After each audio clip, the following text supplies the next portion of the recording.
aujourd'hui, on a peint l'intérieur de la cellule. Alors, on a poncé les parties boisées, on a bouché un maximum de trous qui étaient possibles à boucher, les trous des vis, le trou de tous les panneaux qui étaient montés dessus. Et avec du Cinto gel coat, je crois qu'on appelle ça là pour les bateaux. Et puis ensuite on a poncé et on a peint en 2 tons de gris. Un gris charbon, ils appellent ça le gris de la paroi, et gris asphalte pour le sol. Alors là, il manque encore une couche pour le sol, donc ce sera peut-être probablement un peu plus foncé, ça va ressortir un peu plus gris, parce que comme c'est du bois qui n'a jamais été peint dessous, bien entendu, ça ressort pas la vraie peinture. Par contre, les parois sur le côté, oui, elles ont 2 couches, elles, donc c'est la couleur définitive. Ensuite, on achètera un de ces 4, un scotch pour colorer, pour rappeler la couleur principale du lit, par exemple. Et puis on collera ça tout du long là-dessus, sur cette fissure qu'il y a d'entre 2 planches. Un scotch un peu large, de 5 cm à peu près. Donc la couette normalement du lit est bordeaux, donc sûrement on fera ça en bordeaux. Et on en mettra une de chaque côté, comme ça cachera cette bande là, et puis en même temps ça rappellera les couleurs du lit. Voilà. Alors pour aujourd'hui, c'est terminé, de toute façon il faut laisser sécher. Le plafond, on voulait mettre du lambris, mais en ce moment il n'y a pas de lambris au magasin de bricolage, ou du moins pas celui qu'on recherche. Là il y a du lambris mais très cher, et il y en a pour pratiquement 100 € rien que pour faire le toit, alors que d'habitude on le paye à 6-7 € le paquet, donc ce sera beaucoup moins cher. On va attendre qu'ils en aient à nouveau.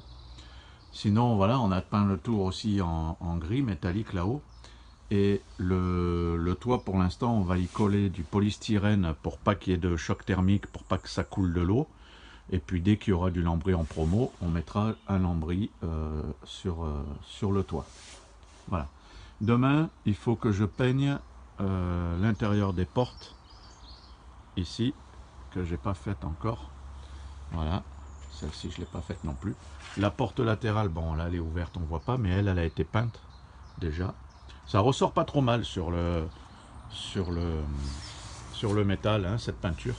Elle tient pas mal, hein, c'est de la peinture spéciale sol. Si vous voulez savoir. Voilà, là, bien sûr, le pot est un peu sale maintenant. Mais voilà, c'est de la peinture qu'on trouve là, nous, à Brico-Cash. On paye 36 € le pot comme ça, de 2 litres et demi. Voilà, 2 litres et demi. 3 heures sec au toucher. C'est vrai que c'est très rapide à sécher. Donc, on peut passer 2 couches assez rapidement. Mais c'est vrai qu'elle tient pas mal. Nous, on l'a utilisé déjà pour le sol dans l'abri de jardin. On l'a utilisé aussi dans la voiture, quand on avait fait le sol de la voiture à l'arrière, l'aménagement. Et puis dans la caravane aussi, on avait mis une fois ça dans la caravane. Ça tient super bien. Donc, ça devrait le faire. Par la suite, alors pour l'instant on fait en peinture. Alors là on est bien d'accord que en fait la partie sol, il y a très peu qui va être visible, puisque là il va y avoir les banquettes, là-bas il va y avoir les meubles, et ici il va y avoir le lit. Donc il va avoir vraiment un petit carré là qui va être visible de sol, c'est tout. Donc après, une fois que tout sera monté, on y mettra probablement, ou même les meubles de toute façon sont que posés, fixés avec 3 vis, hein, donc dans ce carré, pas dans la soute, mais juste dans ce carré, peut-être on mettra un morceau de balatum. Imitation bois ou quoi, en même temps quand on fera le lambris, comme ça ressortira joli. Voilà. Alors je me tâtais à savoir est-ce que j'enlève la fixation roue de secours. Donc là il aurait fallu donner un coup de disqueuse. Et puis après je me suis dit que de toute façon nous le lit on va le faire au niveau des vis là, hein, à la hauteur, pour avoir une grande soute. Donc on va dire que ça fait pratiquement, ouais, non, un peu moins quand même que la moitié. Mais après je ne veux pas monter plus haut parce que le fourgon, la paroi sur le côté se resserre. Donc comme on veut garder quand même au maximum les 1,75 m de large, du coup le lit sera au maximum ici, à cette hauteur là. Voilà. Et donc ça fait une grande soute dessous, et dans la soute bien sûr il n'y aura pas besoin de mettre du balatum. Voilà.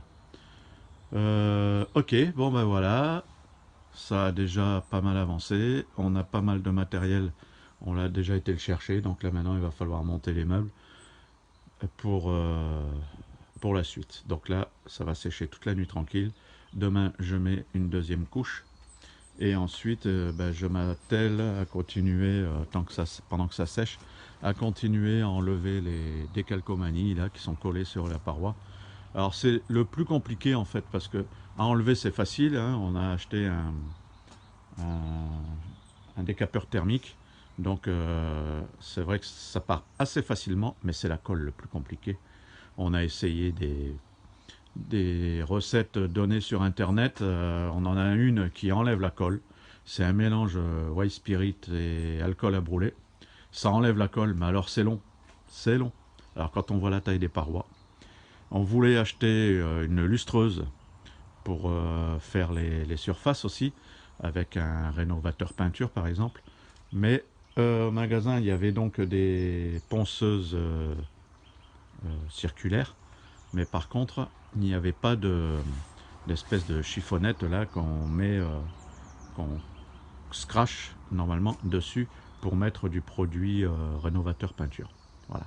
Donc du coup, il faudra que j'aille voir ça chez genre Nord-Auto ou un truc comme ça.